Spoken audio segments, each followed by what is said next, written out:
जैन समाज का सबसे विश्वसनीय travel partner Nagphani tours and travels आपके लिए लेकर आया है 2026 का भव्य USA, UK and Europe tour. अब विदेश की अद्भुत यात्रा कीजिए संपूर्ण जैन एवं शुद्ध शाकाहारी भोजन के साथ। तो देर किस बात की, आज ही अपनी सीट बुक कीजिए और हमारे साथ यूरोप के ऐतिहासिक और मनमोहक स्थलों का आनंद लीजिए। चलते हैं। सर्वप्रथम जिज्ञासा के लिए मैं निवेदन करूंगा परम पूज्य मुनिश्री अगर्व सागर जी भारत से कि आज पूज्य मुनिश्री के चरणों में अपनी जिज्ञासा को प्रस्तुत करें।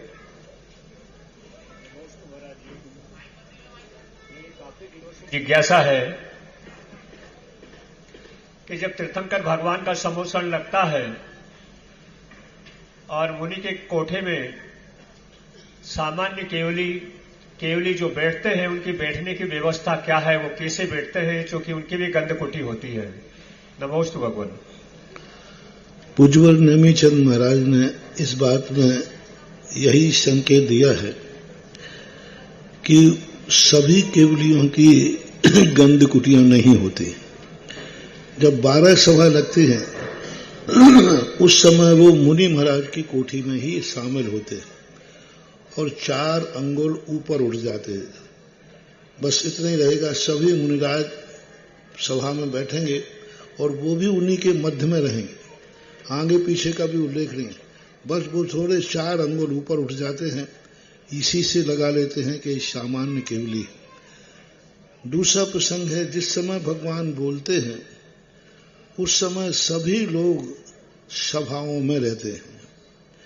जब भगवान नहीं बोलते हैं तो श्री मंडप के चारों तरफ स्तूप बने हुए, 1000 खम्भों वाले, 500 खम्भों वाले, तो ऐसे स्तूप बने। उन स्तूपों में जाकर के सामान्य केवली, गणधर परमेष्ठी, शुद्ध केवली आदि बैठ करके सामान्य जनता को उपदेश देते हैं और उन स्तूपों में उनकी गंधकुटी की रचना होती है और वो भगवान का समय के अलावा उनके उपदेश निरंतर चलते रहते हैं।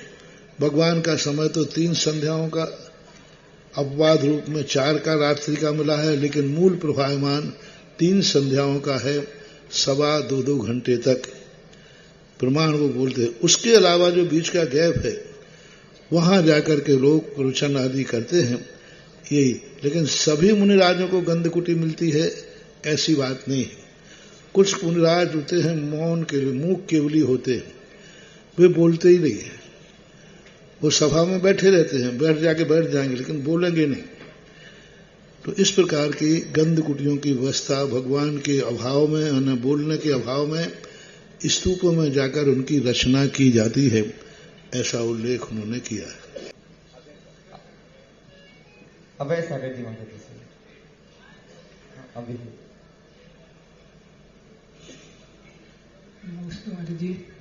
हमारी जिज्ञासा है कि जीव कर्मों को भोगता है और कर्मों से ही सुखी होता है, ये बात सब जानते हैं, लेकिन फिर भी जीव को इस कर्मों की जो परेशानी है, सुखी हो रहा है, दुखी हो रहा है कर्मों से, उस कर्मों से जान क्यों नहीं पाता कि हम अब इससे बचें? ऐसा क्यों होता है जीव के साथ? जब व्यक्ति नशे में होता है उसको भान नहीं रहता। महाराज, हमने लोगों को देखा है, ये तो कर्म का सिद्धांत का प्रश्न बहुत सूक्ष्म है। ये लोग सब पढ़े लिखे बैठे हैं यहाँ पे और गुटखा के पाउच पे लिखा रहता है तम्बाकू स्वास्थ्य के लिए और ये सब पढ़े लिखे हैं फिर भी। और जिन कई गजब तो जब हो जाता है, जिन डॉक्टरों ने ये खोजा है कि स्मोकिंग में, तम्बाकू में नुकसान है, वो खुद खा रहा है। एक डॉक्टर थे किशनगढ़ में थे, मलिक करके, बहुत पुराना नेपाली डॉक्टर था, बहुत गजब का डॉक्टर था, बहुत ही गजब का। और लेकिन वो चैनल स्मोकर था। तो मैंने उसको, मुझे पता चला निहाल जी पहाड़िया से विशेष लाए, तो मैंने उस समय किसी से कहा कि वो जो डिब्बा होता ना पैकेट, वो और पाउच वाले डिब्बे मंगवा के रखे थे। मैंने कहा भाई हम तो पढ़े लिखे हैं नहीं, हम लोग तो जानते नहीं हैं कि तंबाकू में क्या है, यार ये किसने लिखा। हमने उसी से पूछा तो उसने कहा महाराज हम लोगों ने खोजा है, ये खोज हम लोगों की है कि तंबाकू में और सिगरेट में कौन सा नुकसान है। तो हमने कहा बताओ, मुझे तो उसको आईना दिखाना था। हमने तुम्ही ने खोजा है ये और तुम चैनल इसमें करो। बोले महाराज ये मत पूछो, इसलिए अपने सिद्धांत में ये आया। ये तो इनकी बात हुई। मोह महामद प्रियो अनादि, मोह रूपी मदरा ऐसी चढ़ जाती है कि वो सत्य को जानता हुआ भी सत्य को स्वीकार नहीं कर पाता। वो जान रहा है, हर व्यक्ति जान रहा है। 90% जो हम लोग प्रवचन देते हैं वो सब तुम लोग जानते हो, तुम इतने बुद्धू नहीं हो। और जैनी तो सब जानते हैं। कौन जैनी नहीं जानता कि रात में नहीं खाना चाहिए, बताओ भैया। हम रात्रि भोजन पर उपदेश दे रहे हैं, किस जैनी को पता नहीं है कि जैन धर्म में रात्रि भोजन सबको मालूम है, फिर भी खा रहे हैं। तो ये इनका आगम में तो यही कहा कि इनका मोहिनी कर्म कितनी प्रबलता है कि उस मोहिनी कर्म को नहीं तोड़ पा रहे। और रात्रि में जो लालसा है 6 घंटे 8 घंटे को नहीं जीत पा रहे। वो तलब उनको लगी है कि मरे तो मर जाएं लेकिन खाएंगे तो सही। तो ये जो इनकी स्थिति है। और दूसरी बात है विनाशकालीन विपरीत बुद्धि। जब विनाश होना होता है तो व्यक्ति जानता हुआ भी उसी तरफ जाएगा जिस तरफ उसका विनाश होना है। वो वैसे ही कर्म करेगा जिससे उसकी दुर्गति हो। तो ये कर्म सिद्धांत है। और चरणानुयोग के अनुसार ये उसके पुरुषार्थ की कमी है। 4 अनुयोगों को यदि वो देख लेवे, जो भी तुम करते हो, जो तुम करना हो करो। प्रथमानुयोग पढ़ लो। कोई भी कार्य करने के पहले ये देखो कि तुम्हारे पहले किसी ने यह किया है क्या। जो भी तुम अशुभ कर्म कर रहे हो, तुम शराब पी रहे हो, गुटखा खा रहे हो, जो कुछ भी कर्म कर रहे हो, प्रथमानुयोग पढ़ लो कि तुम्हारे पहले उसने किया था, उसका क्या हश्र हुआ, उसका क्या नतीजा निकला।